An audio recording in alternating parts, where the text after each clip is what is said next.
ఇప్పుడు కొన్ని express update వార్తలు. శ్రీకాళహస్తి వైసీపీ ఎమ్మెల్యే అభ్యర్థిగా ఎమ్మెల్సీ డాక్టర్ సిపాయి సుబ్రహ్మణ్యం పోటీ చేసే అవకాశాలు ఉన్నాయని విశ్వసనీయంగా తెలుస్తోంది. 2 రోజుల క్రితం అధిష్టానం ఆయనను రాజధానికి పిలిపించి చర్చించినట్టు తెలిసింది. ఎమ్మెల్యే బియ్యపు మధుసూదన్ రెడ్డికి ప్రజల్లో వ్యతిరేకత ఉన్నట్టు సర్వేల ద్వారా వెల్లడైందని అంటున్నారు. ఆయనకు అవినీతి మరకలు ఉన్నాయని ప్రచారం జరుగుతోంది. ఈ నేపథ్యంలో ఆయన స్థానంలో సుబ్రహ్మణ్యం బలమైన అభ్యర్థి అవుతారని పరిశీలనలో తేలింది. ఆయన సామాజిక వర్గమైన వన్నెకుల క్షత్రియుల ఓట్లు నియోజకవర్గంలో ఎక్కువగా ఉన్నాయి. అలాగే చంద్రబాబు పోటీ చేస్తున్న కుప్పంలో కూడా వారి సామాజిక వర్గం ఓట్లు 35,000కు పైగా ఉన్నాయి. అందుకే అక్కడ అదే సామాజిక వర్గానికి చెందిన ఎమ్మెల్సీ భరత్ కు టికెట్ ఇచ్చారు. ఆయన గెలిస్తే మంత్రి పదవి ఇస్తానని సీఎం జగన్మోహన్ రెడ్డి కుప్పంలో ప్రకటించారు.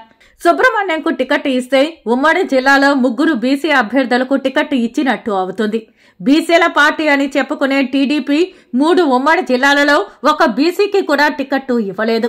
సుబ్రహ్మణ్యం గతంలో టీడీపీ రాష్ట్ర కార్యదర్శిగా పనిచేశారు. అయితే గతేడాది జగన్ ఆయనను పిలిచి ఎమ్మెల్సీ అవకాశం కల్పించారు. దీని వెనక మంత్రి పెద్దిరెడ్డి రామచంద్రారెడ్డి వ్యూహం ఉందంటున్నారు.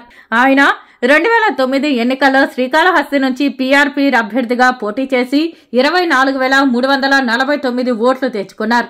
ఆ ఎన్నికల్లో టీడీపీ అభ్యర్థి బొజ్జల గోపాలకృష్ణారెడ్డి, కాంగ్రెస్ అభ్యర్థి ఎస్సీవీ నాయుడుపై 12,463 ఓట్ల మెజారిటీతో విజయం సాధించారు. 2014 ఎన్నికల్లో గోపాలకృష్ణారెడ్డి వైసీపీ అభ్యర్థి బియ్యపు మధుసూదన్ రెడ్డిపై 7,583 ఓట్ల ఆధిక్యత సాధించారు. 2019 ఎన్నికల్లో వైసీపీ అభ్యర్థి మధుసూదన్ రెడ్డి, టీడీపీ అభ్యర్థి బొజ్జల సుధీర్ రెడ్డిపై 38,141 ఓట్ల భారీ మెజారిటీ సాధించారు. అయితే ఆయన పట్ల వ్యతిరేకత ఉండడం వల్ల కొత్త అభ్యర్థిని అన్వేషిస్తున్నారు. టీడీపీ అభ్యర్థిగా సుధీర్ రెడ్డి లేక ఎస్సీవీ నాయుడికి అవకాశం ఉందంటున్నారు. పొత్తుల్లో భాగంగా బీజేపీ రాష్ట్ర అధికార ప్రతినిధి కోలా ఆనంద్ కు టికెట్ రావచ్చు అన్న ప్రచారం జరుగుతోంది.